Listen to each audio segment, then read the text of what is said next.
welcome to another episode of the Duct Tape Marketing Podcast. This is John Jantz. My guest today is Will Cady. He is Reddit's global brand ambassador and founding head of Reddit's Karma Lab creative strategy team. We're going to talk about his recent book, Which Way is North? A creative compass for makers, marketers, and mystics. So, Will, welcome to the show. Thanks for having me. Excited to be here. So let's pretend you were at a cocktail party and there was a person there that somehow had never heard of Reddit. And they just came up and said, "What's Reddit?" How do you tell people what's the quick version of what is Reddit? Yeah, the quickest way to say it is Reddit is where the best questions live. And it's been that way for over 18 years now, just celebrated its 18th birthday. So it's pretty foundational to the internet. And what makes it different than the other places is the questions that people ask remain. And you can see the conversations and communities that form around them. So when I say best questions, I mean like Reddit is literally famous for some of its questions, like the ask me anything or is a hot dog a sandwich, for example. Well, it's also pretty famous for policing too, right? I mean, there are a lot of people that are very passionate community members that, you know, you better up your game if you're going to go there and answer a question or ask a question. I mean, is that a fair assessment?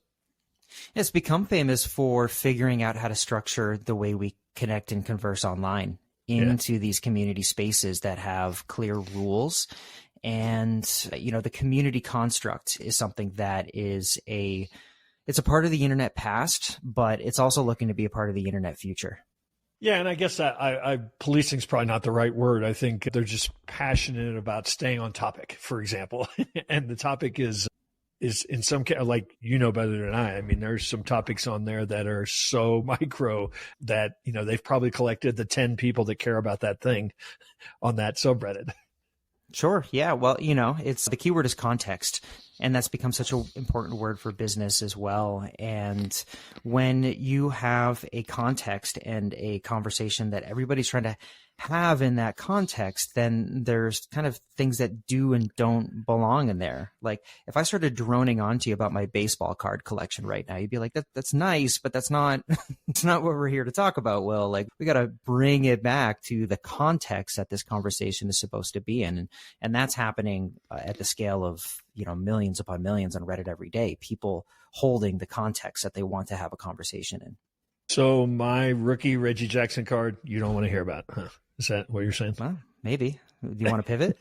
Okay, this is another dumb question, but I have to ask, what does a global brand ambassador do? Is there like a job description of that?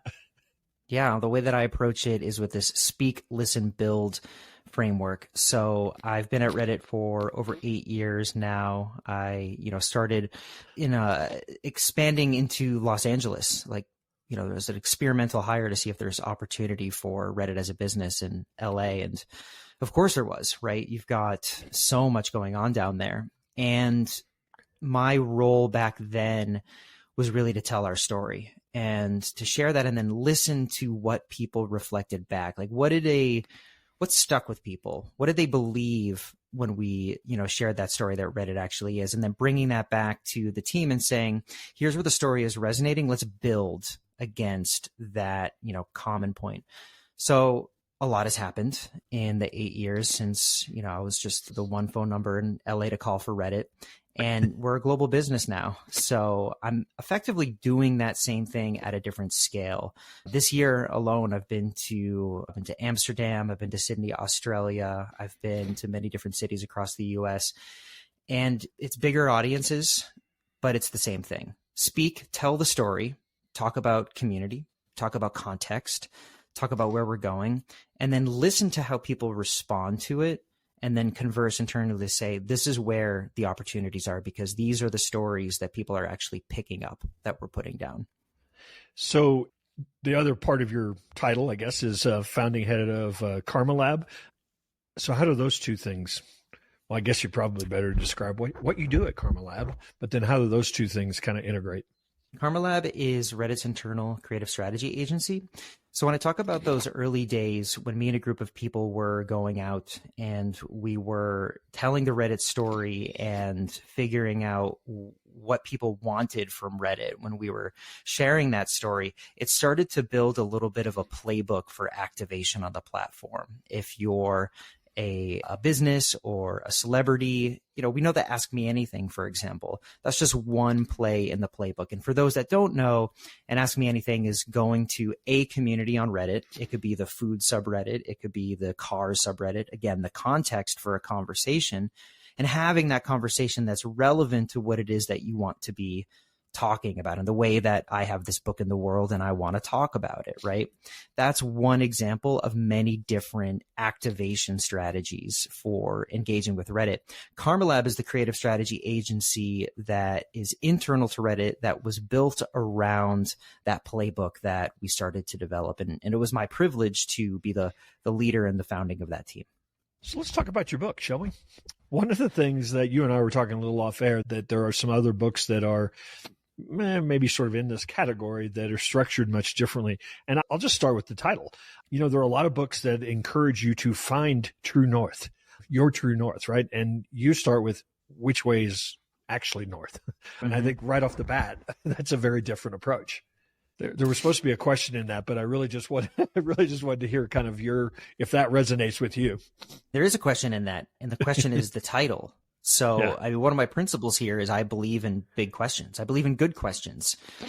That's what my time at Reddit has taught me, is that questions are more powerful than answers because they are the beginning of a journey, not the end.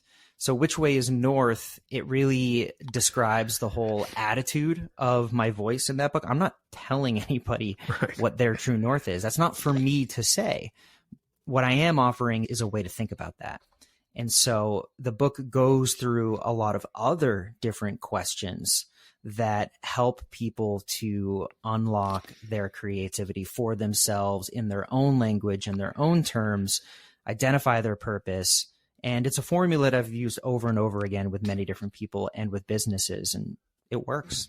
It's the questions that make it work. I want to get into the directions, because obviously that's the heart of the book, but I'm curious, as an author, if you're going to throw a book out there for makers, marketers, and mystics, did you feel any creative pressure yourself to feel like, I have to be extra creative in this writing? I did. I felt like I was betting on the destigmatization of the topic of mysticism. Yeah. As the years go on, following the destigmatization of things like mental health and following the cultural response to uncovering the human elements that AI can't reach. So where I felt the most pressure was, how do I write this book in a way that is going to be relevant years from now, 5 years from now, 10 years from now, and still be relevant for when it comes out in 2023? The book is, for when people pick it up and read it, a collection of essays, meditations, somewhat memoir. Which is not a classic format necessarily for, especially for a nonfiction book.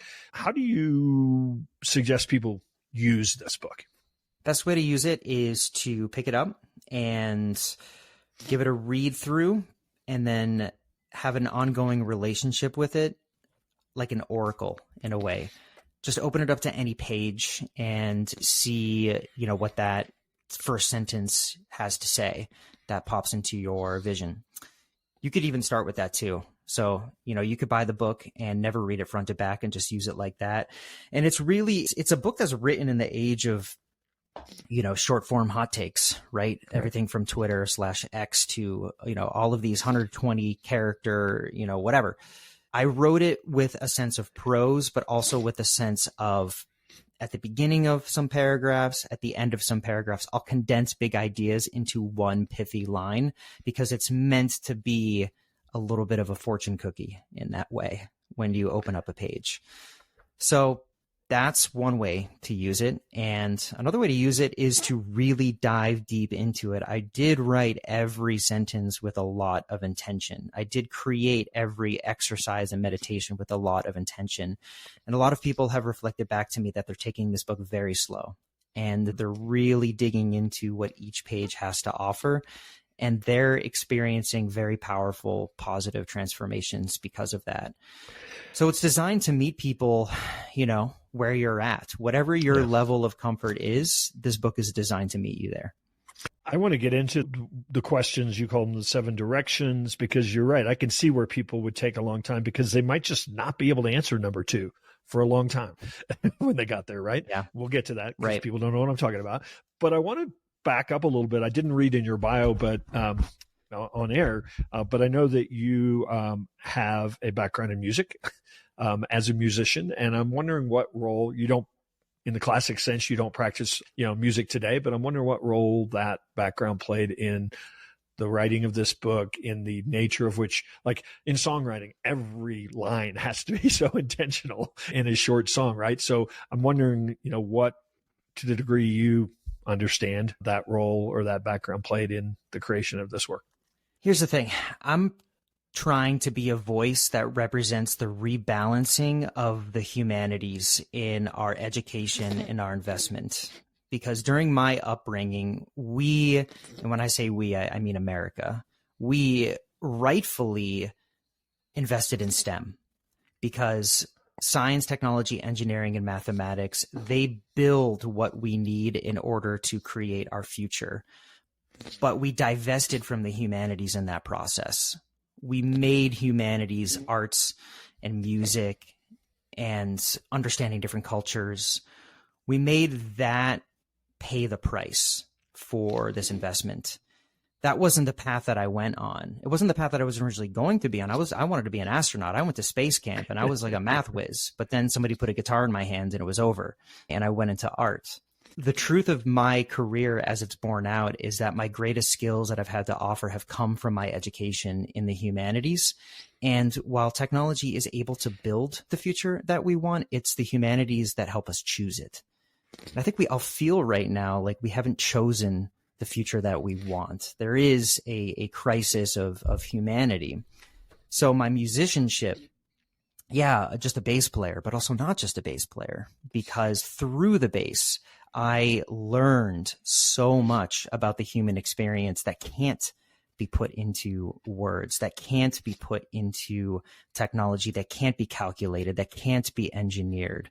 It's not about this domain of explanation and logic. It's about the domain of experience and intuition. So music really is the backbone of this entire book. And if I, as a musician, can put forward a perspective that helps people to think about the importance of prioritizing humanities again, then I believe that others that come from similar backgrounds and creativity will be able to do the same. One of the other important threads, you already mentioned mental health, but there's a line in there where you talk about transforming anxiety into creativity. So talk a little bit about, the role of anxiety in, makers, marketers, and mystics. Is there an elevated sense of anxiety if you consider yourself a creator? Relate to this. I haven't really shared this perspective before, but maybe the core experience, there's a lot of core experiences where this came from, and I recount them in the book, but this is not in the book. Learning how to take a solo in a improvisational jam session, especially as a bass player when that's normally what you do.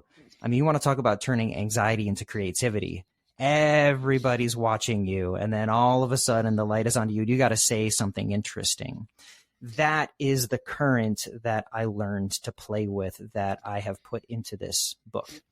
It also comes from some of my experience on the mystical side. There's a scene that recounts a sit that I had with a Zen master that talks about fear. There's a lot of other different stories and exercises in the book like that. But what I feel is that, well, it's not even a feeling, it's a fact. I mean, we're in an anxiety pandemic right now. The amount of anxiety that everybody is suffering through is enormous.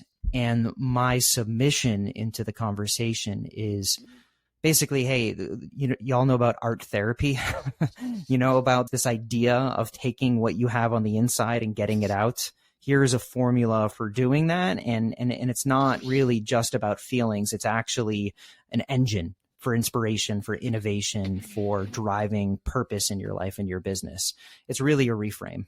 You talked about, I don't think you used the word normalize, but meditation is still one of those things that I think increasingly I have been practicing probably for 30 years. And, it was very out there, from a Western standpoint even then. It's come into business conversations now, I think, particularly as people talk about, mind, body, spirit, for entrepreneurs. A lot of this book is about, you've even called these questions meditations and going into meditation to consider them. Is that something that's just, if you're going to call yourself a mystic or a maker, are you just going to accept that? Or do you still find some resistance in just the concept of meditation and how people think about it? It is being normalized, meditation. It's really moved a long way. And, if you've been meditating 30 years, then you may or may not agree with, the sentiment I want to share here, but there is so much more to go than the first steps that our popular culture is currently on. And isn't that an incredibly exciting premise that we as a modern culture, as a working culture, are just beginning to bring meditation into the workplace? But it's an infinite game that keeps going, and your human potential expands with every step that you take. So imagine what's ahead for you, listener, if you're just beginning meditation right now. It keeps going. And as it keeps going, you become more creative, you become more purpose-driven, you become more aware, you become more calm, you become more activated. Whatever that descriptor is, it's further down that road.